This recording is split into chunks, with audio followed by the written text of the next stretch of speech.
Hello, welcome back to another Agency Connect. I'm Sunir Shah, CEO of AppBind and president of the Cloud Software Association. I'm here with Paul Kortman from Connex Digital, who has become like a top 10 Zapier expert as an automation consultant, which has really transformed his business. And we're all here about becoming sustainable agencies. I know he has a great story. So thank you, Paul, for being here. Why don't you introduce yourself and explain what Connex does? Well, thanks for having me. And Connex has had a fun background. We've been in existence for 12 years, but right now, our current iteration of our business is that we're workflow automation experts. And so that means that we connect applications, free up data from one application to another to try and make it so that your business processes are as smooth as possible. And so really I don't want to say killing the VA environment, but just more along the lines of if you have repeatable systemized processes, we can automate that so that uh, you don't have human error involved, and you can do it at scale. And so I'd like to ask some basic questions to get a sense of your agency. First, like how long have you been in business? So we've been in business for 12 years, specifically focused on workflow automation for 4 years. And how long do you think it took for you to figure out the risk in your business and make you feel like you had a sustainable business? It really took those 8 years because we were trying to figure things out, never really had a ton of success. And then what happened was in that eighth year, being able to pivot the agency and also have like one of the biggest challenges in growing an agency in general is leads, lead flow, because we have churn. That's just what we do. We're an agency. And so if we can't keep the lead flow up, it's unsustainable. And what we were able to do was hit on a market that had that lead flow. And once we solved that problem, everything just, as they say, up and to the right. Was that Zapier? Is that what you're is Zapier? Zapier was the majority thing that tipped that scale. But then we found out that really quickly from using that information, going to other iPaaS softwares and being able to, and even other SaaS softwares, and being able to offer services. Software companies don't want to get into service. And so we're able to white glove onboard users onto different services that take a little bit more setup. And SaaS companies are happy to partner with us and just provide leads to us left and right. That's amazing. Like what software companies would you say are your bigger partners? Not really at liberty to say a whole lot of them because we are under NDAs with most of them. Some of them we're actually white labeled as part of that company. But basically, uh, yeah, there's about six SaaS companies that are on the Zapier platform that they just kept getting so many support ticket requests for setting this up that they contacted us and said, we want you to service our customers on our behalf for that. And it started with servicing their customers for Zapier, but now we've gone beyond. Yeah, it's so interesting how one partner leads to another. That's the advantage of using the partnership channel to grow. And Mhm. yeah, and just a couple more questions just to get a shape of your. So, like, are you like who's your typical client? It's kind of difficult to say a typical client, but basically we're focused on the medium to enterprise level company, and so 50 employees and above, and they have different departments, and they're trying to optimize those um, to build out these systems. Usually, what happens is sales is using Salesforce and HR is using this platform, and they need magic to happen between them. And that's where we come in, is basically to say, how can we get this data, which is siloed in one environment, available to the other environment? Or we can't give HR access to our Salesforce, but we want them to be able to create new users. Well, how can they submit a form and have action happen inside Salesforce? And so, um, yeah, it's more about taking companies that have defined processes and or desires for data freedom and I don't want to get philosophical on data freedom, but basically of being able to say, well, I want this action to happen over in that application every time I do this. And usually it's between different departments that use different core functionality apps, like Salesforce, for example, or HubSpot for marketing. And it's just like they don't need to go log into their ERP. They just need that to happen when they hire a new employee. Amazing. And then usually these kind of projects, when you're doing like custom automation, they're project based. Is that mostly how you're, or do you have recurring contracts? How do you manage that? So we've split it now into two, that we have like automations that we're helping and fix, but then sometimes things just get bigger than the automation space, and it really starts to blur the lines into whether or not we're building apps.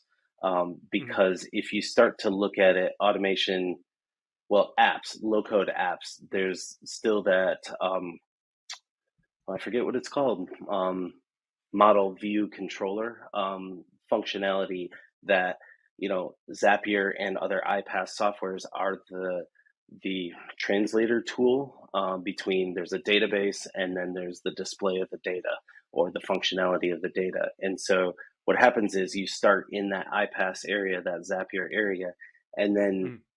or at least the client does, and then we start to see, oh wait, you've got something bigger here. This, you need a full on CRM built for you because you have this requirement that no CRM has out there. Um, okay, so then we turn to low code, no code, and actually build out apps. So when That it sounds like a good comes, one-two punch. You start with Zapier, and then you can sell them the next system. That's great. yep, and it's really based on customer need.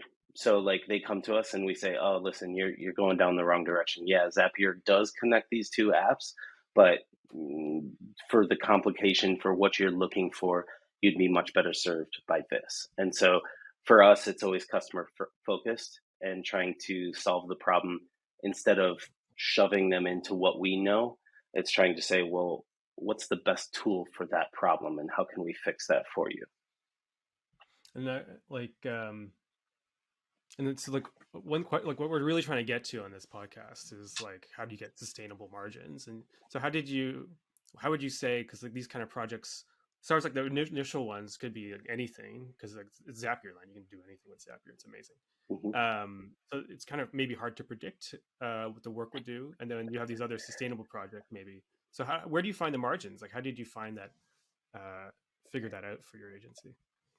It was a bit of a challenge, but I think the biggest part is when you start to solve one problem in the business, then other problems are easier to solve. And so let's start with the problem that I solved, which was lead flow.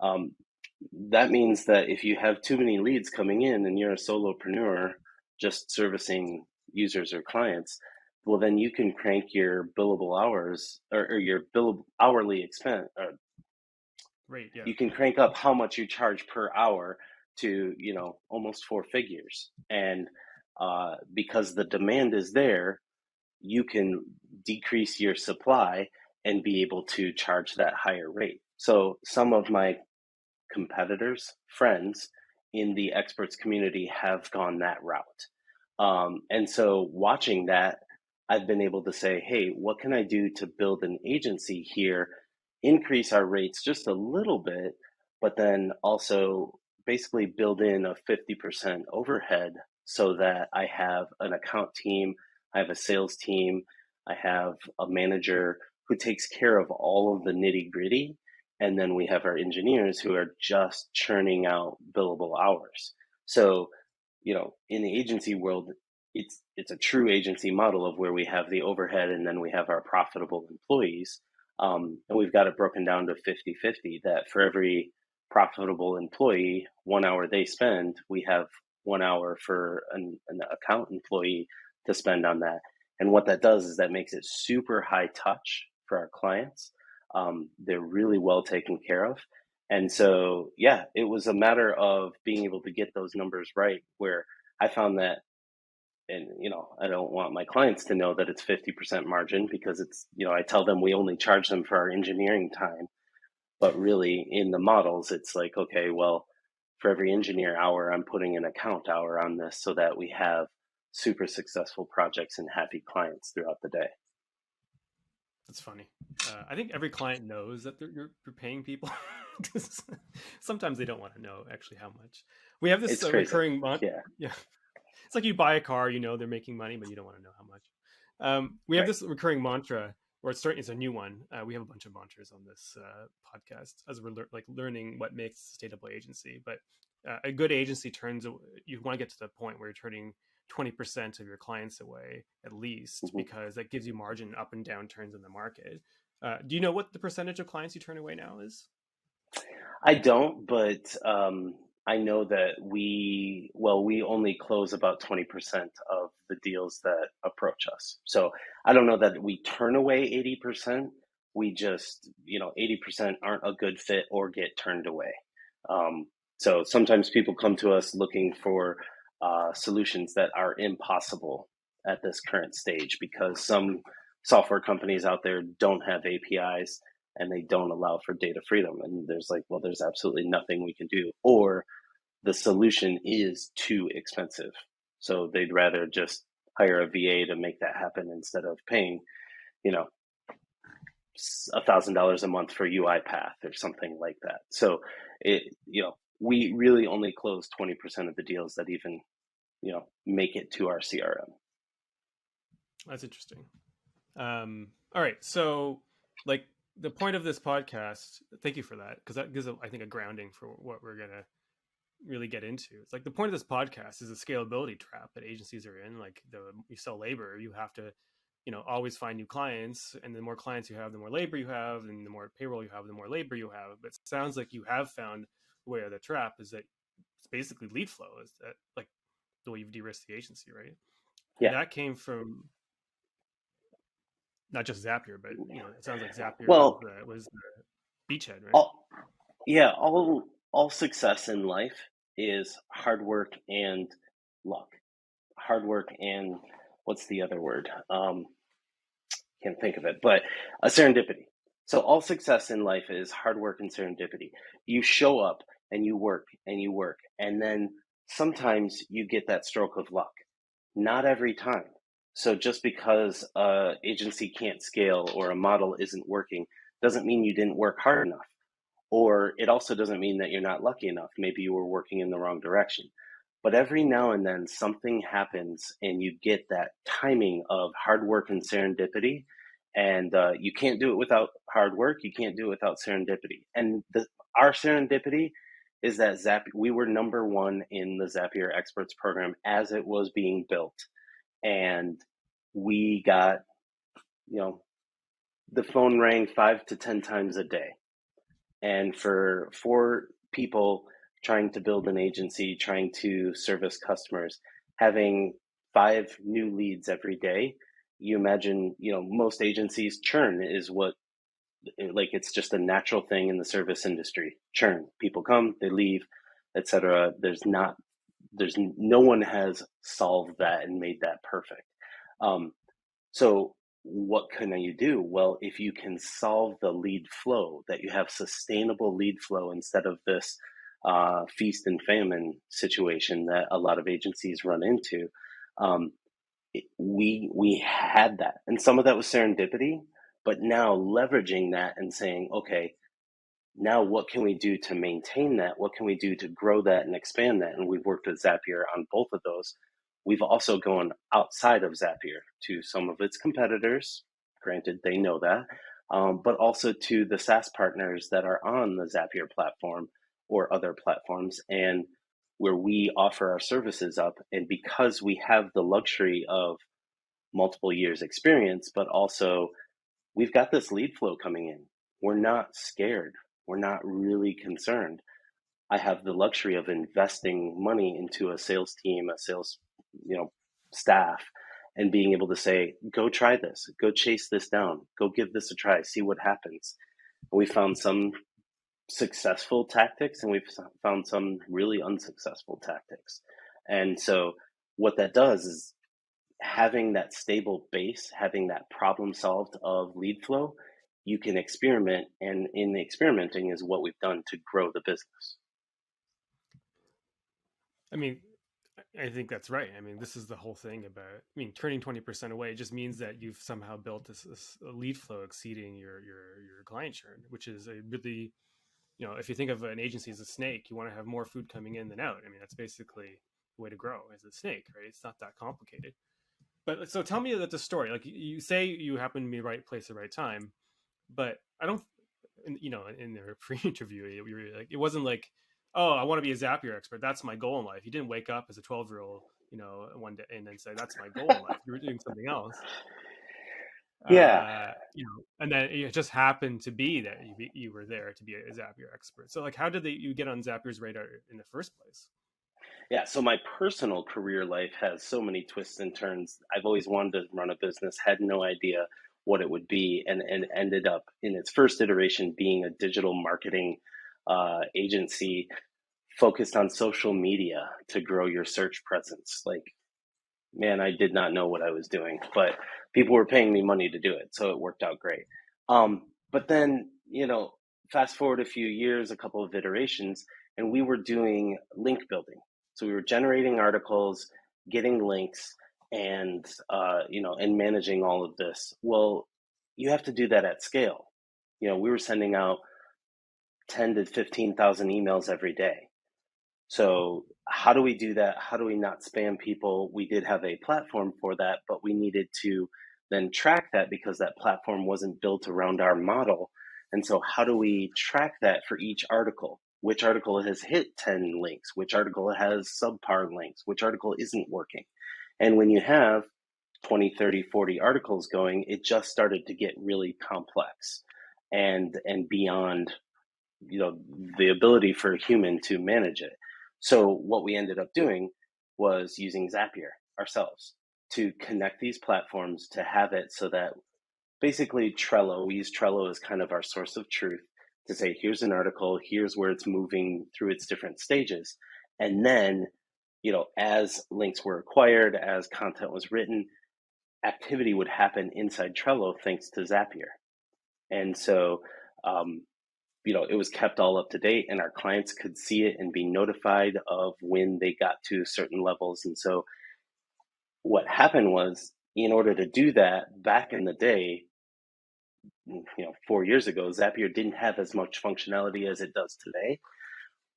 We ended up building, 20-step zaps to make that happen. And we had 30 or 40 different zaps running, and our entire business was contingent upon these zaps working.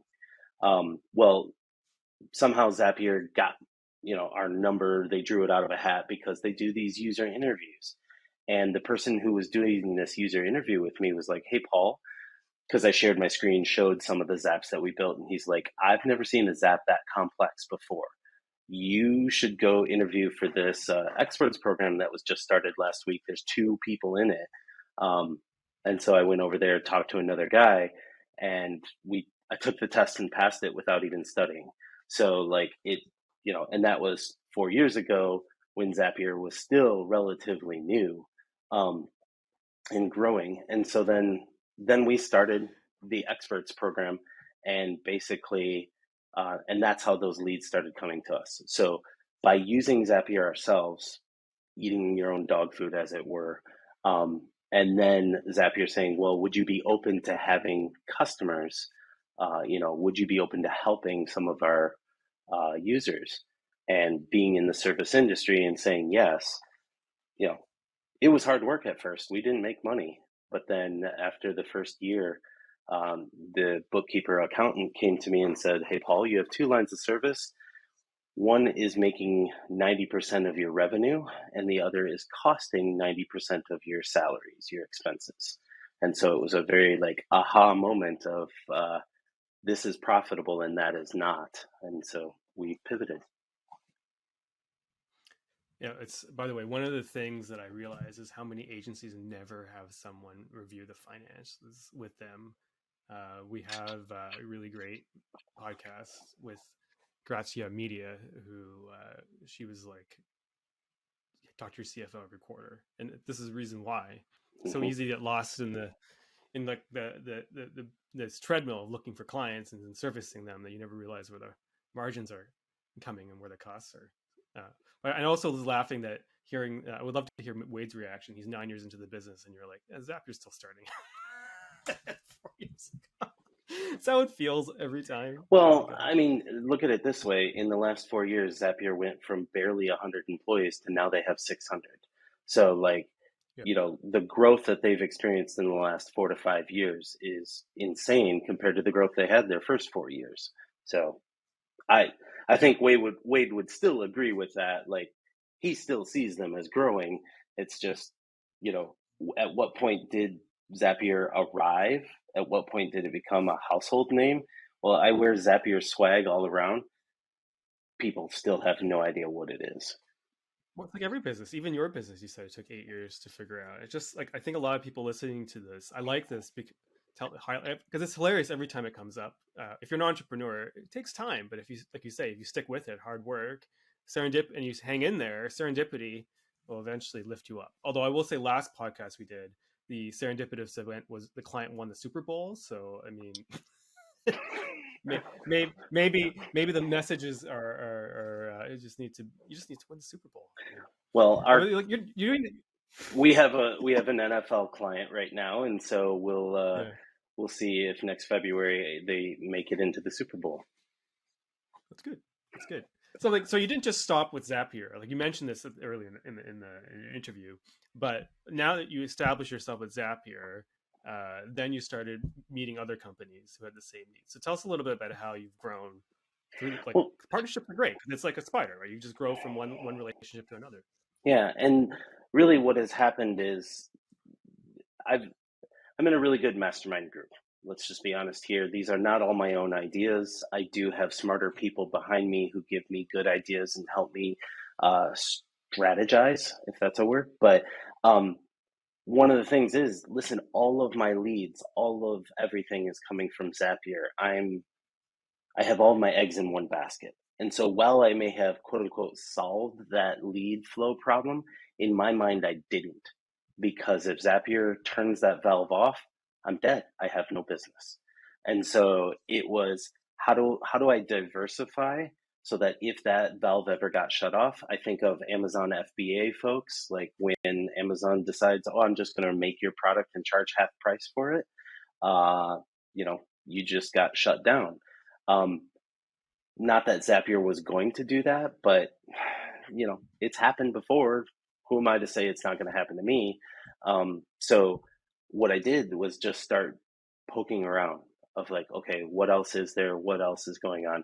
And now the fun part is the secret is a couple of years later, people are approaching us. So I used to declare myself the manager of partnerships, but now my salesperson is because I can't deal with all the leads on just the desiring partnerships.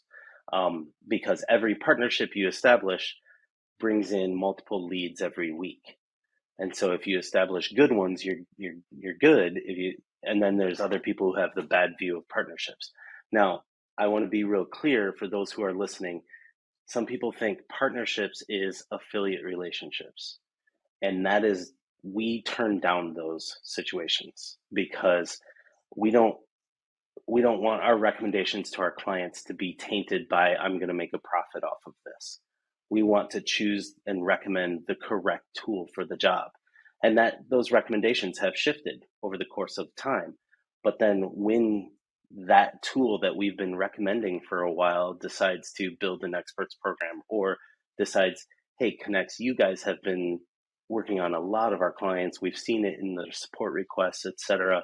How can we partner with you to help more of our clients?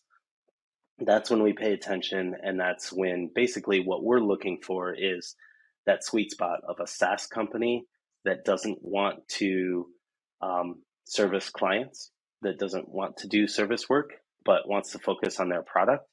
And their product actually requires a lot of setup. So I'll name drop one here, Jotform. Jotform is a form builder.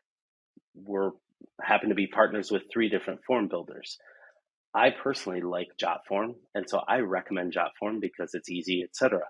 We're now in their partnership program where they are passing leads off to us so that we can facilitate people in building Jotform. Jotform should be easy enough for anybody to use, but then they just get stuck on these certain things. Like, well, I don't know how to get dynamic content from this spreadsheet into my drop down so that people can choose the right widgets or products on my job form. Great. We'll jump in, we'll find the right tool, we'll make that happen. So these sorts of things of where the secret for us is finding those relationships where that company wants to focus on their product and they need somebody else to handle service. So we've worked with competitors of Zapier, namely Make, formerly Integromat, and now Pipedream. So these are just other iPaaS tools. We're also a Workato partner. We're working with Trey on a couple of different projects. And so just trying to establish ourselves in the marketplace so that every single SaaS company and iPaaS company says, oh, you need help? Go talk to Connex. And that has just really made our business scale. There's a couple of questions I like to ask when people are working with software companies as an agency. So, like, I guess Zapier might be an answer, but like, who has been your best partner and why? What makes them stand out? Zapier, because they provide leads for us. The other, like, if I were to judge all of our partnerships, the first metric that I look at is, are you providing leads for us? Having a link on your website is not enough. We need to be able to, when somebody gets to the end of a customer support thread where you say, okay, well, that's complex JavaScript and we don't support that. Here's one of our agency partners that you should go talk to. And then they pick up the phone and call us. That's where we have good partnerships. And then conversely, you don't have to name names, but you're welcome to. Who has been a bad partner and why? There is a certain partner that I've already mentioned on this, so y'all can listen for everything. But there's a certain partner that basically grew their partnership numbers higher than the lead flow can support. And they thought that was something to brag about. Look, we have such this huge audience of partners. And it's like, yeah, well, you give each one of us a lead every 6 months. It's just not good enough for those agencies. And then what happened is that significant changes at that company, and they lost probably a third of the relationships with a third of their partnership relationships, just because people left. They weren't going to support that anymore. So, not going to name names, but it could be fairly obvious as to who I'm talking about if you know. But the idea is it's got to be a beneficial relationship on both sides. So you can run the standards all you want of you have to service X amount of clients, you have to do X amount of things for our clients. But if you're not giving those partners leads, those partners will jump ship. And I've seen that happen regularly. Oh, I mean, it makes sense. I mean, if there's no food, if there's a famine, then you can't grow. You can't grow. That's basically basic economics. And then last question on this: like, if someone's reaching out to you as a software company, any advice for them? Because I'm sure you get spammed all the time from software companies who want you. You said you dumped it to sales because you have so many. So what makes a standout message for you?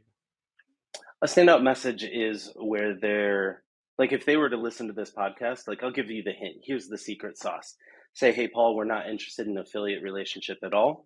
We don't want money to exchange between our businesses. We want you to service our clients.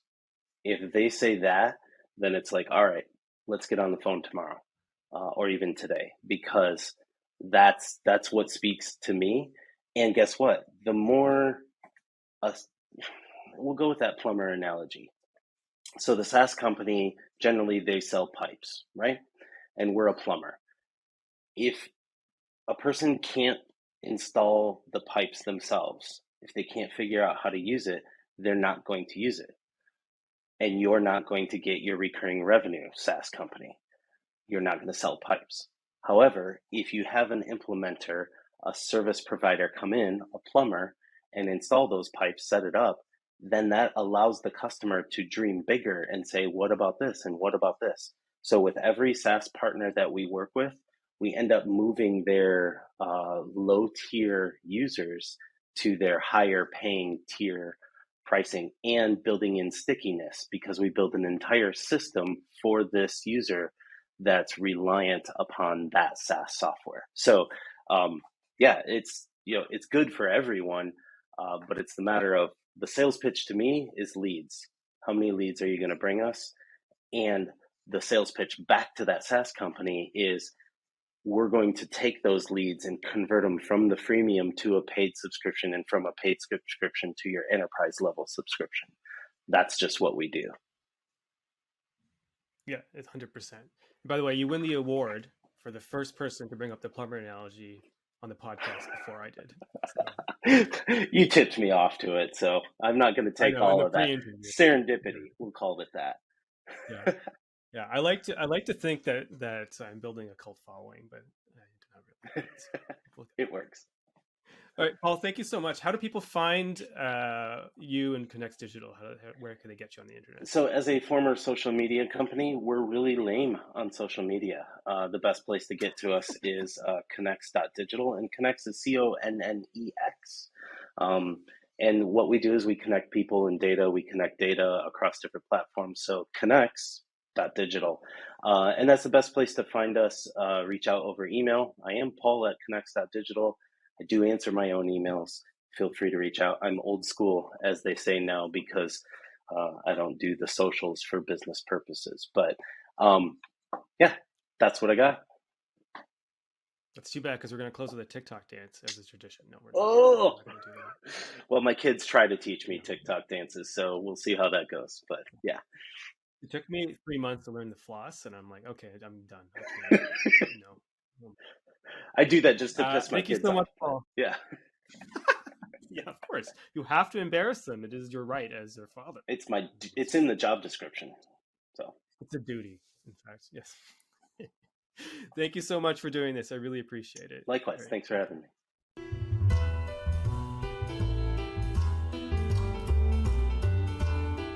For more great insights on partnerships and software, like and subscribe, and we'll see you in the next video.